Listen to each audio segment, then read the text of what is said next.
Well, it's the 21st century. We have cameras, the most advanced security systems, large guard dogs, like my German Shepherd named Piper with her big bark, and we have alarms. But robbers continue to enter houses and steal our belongings. It's impossible to protect yourself from a robbery 100%. But this video will show you the most common types of robberies and make you a little more vigilant. Now, many people leave the key in the lock at night because they think it will prevent a burglar from picking the door, or they're just used to it. On the one hand, if there's a fire in the house, or you urgently need to get outside, then the key in the door will save you time, since you won't have to look for it. But on the other hand, it may cause problems. Experienced burglars push on the door handle to check if the key is inserted from the inside. If the key is there, they can use fishing. This means they will try to squeeze a wire, a thread, or fishing line with a hook or magnet at the end through a door slot at the top or bottom, as well as through a small door for pets. Then they catch the key on the hook, pull it out of the door, grab it, open the door, and enter your apartment. Uh-oh. They can also knock out the door peephole and put a wire through it. If nothing comes of this and there are no cracks at your door, then robbers can enter through the window, take valuables, open the front door, and leave. But your problems won't end there. Some insurance companies will refuse to pay you for compensation because there are no traces of a break-in in your house. What they see is that you just forgot to lock the door and the robbers took advantage of it.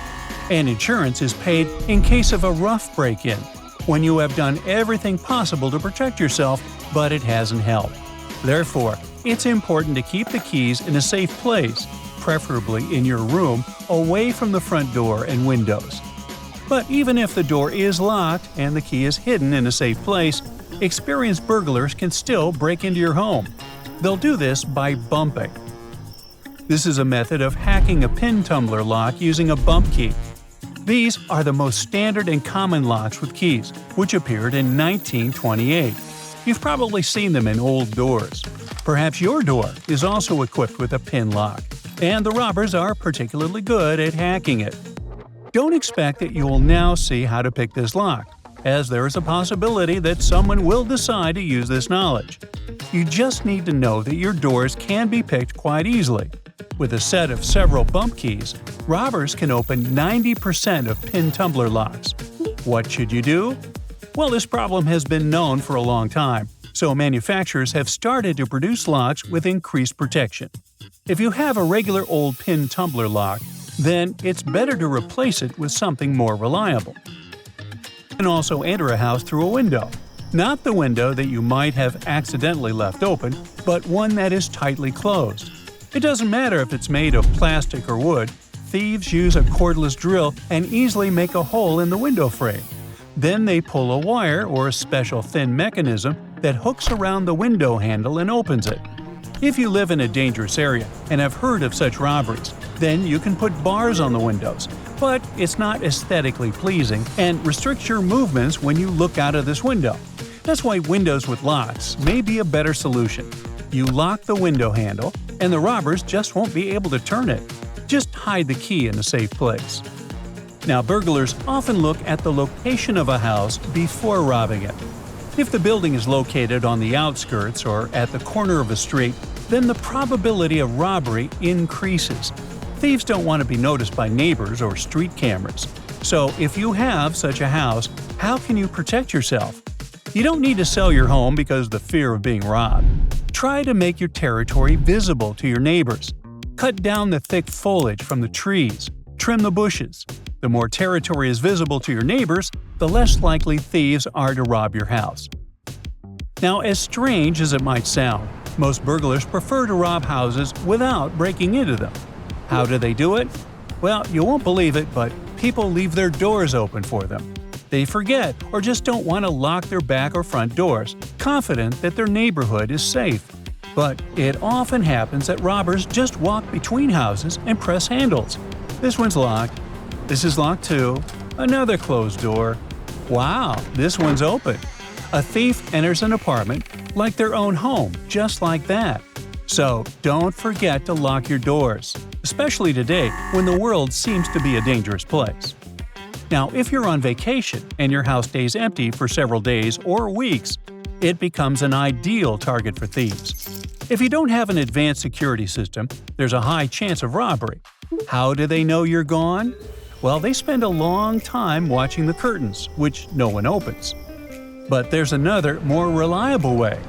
Thieves hang advertising flyers on door handles or leave fake mail in the mailbox or at the door.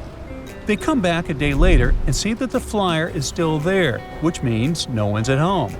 What should you do in this case? Well, the most reliable way is to ask neighbors to pick up the flyers or your mail. This way, it'll seem like someone's home. And don't forget that experienced thieves may follow you on social media. You post a reel from a vacation in another country, and the thieves receive a signal that the house is empty. This is not a call not to publish anything, but if you have a suspicion that your house is being watched, it's better not to show that you're away. Or you can just make your Instagram private. And now let's finish this video with some facts. According to the FBI statistics, a burglary occurs approximately every 41 seconds in this country. That is, 3 attacks every 2 minutes. That's about 2,000 a day. But don't panic. The number of robberies decreases every year. In 1994, more than 2,300,000 burglaries were committed. But in 2024, this number decreased to 745,000. Of course, statistics don't change in some dangerous areas, but the overall situation is getting better. However, in the past, such incidents were cheaper for people. Today, if you count in money, you'll lose 5 times more from theft than those who were robbed in 2000.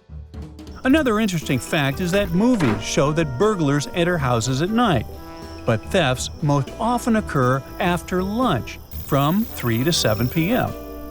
And the most popular time of the year for thieves is summer.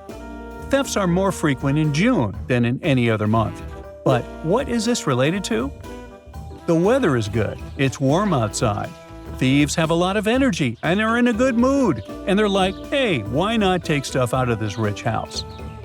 If teenagers are watching this video now, then don't worry. Most robberies happen to people around the age of 30. 20-year-olds are in second place. The lowest rate is among people over 50 years of age. It's not known what this is related to, but they're more experienced and attentive to everything that's happening around them.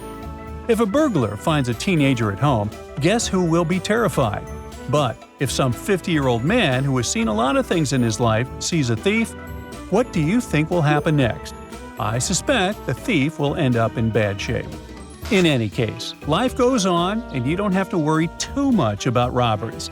Take the necessary measures to secure your home and relax. That's it for today. So hey, if you pacified your curiosity, then give the video a like and share it with your friends. Or if you want more, just click on these videos and stay on the bright side.